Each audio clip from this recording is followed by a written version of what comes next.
Ну разве это стоит таких жертв? Досмотрите это видео до конца, и вы узнаете, какая трагедия произошла с нашими соотечественниками. Подписывайтесь на наши обновления и точно будете в курсе всего самого актуального. В Украине погиб еще один гражданин Таджикистана, который служил в рядах российской армии. Близкие 22-летнего Сулайманхуджи Набиева, уроженца сельского джамаата города Исфары. 8 июня забрали его тело из морга в Ростовской области. О гибели Сулайманхуджи Набиева в Украине родственникам сообщили 2 дня назад.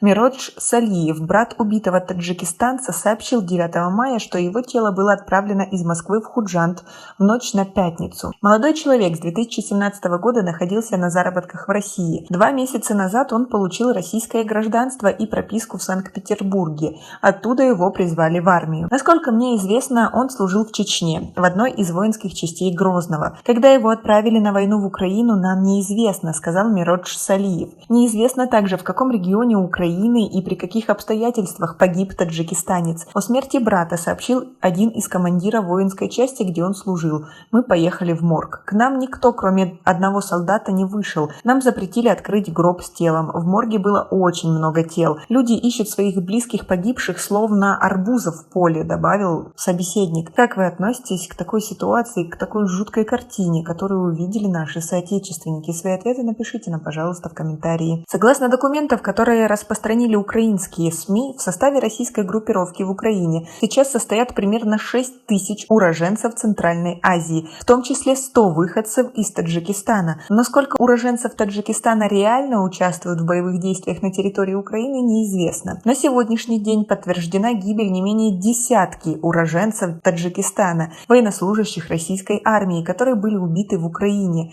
Эту информацию подтверждают родственники убитых. В условиях войны сложно проверить любые данные, поэтому жертв может быть в разы больше, но пока известно только о тех, о которых сказали родственники. На данный момент нет информации о потерях среди таджикистанцев в рядах вооруженных сил Украины. В соцсетях и СМИ опубликованы видеоролики с попавшими в плен уроженцами Таджикистана с обеих сторон конфликта. Недавно имена 10 российских военнослужащих таджикского происхождения всплыли в опубликованном украинской разведкой списке военных, которые предположительно участвовали в убийствах жителей города Буча под Киевом, где были совершены массовые военные преступления. Все эти выходцы из Таджикистана числятся в 64-й отдельной мотострелковой бригаде 35-й армии Восточного военного округа. Между Таджикистаном и Россией заключено международное соглашение о предоставлении двойного гражданства. Согласно этому документу, россияне и таджики могут быть гражданами этих двух стран одновременно, выполняя обязательства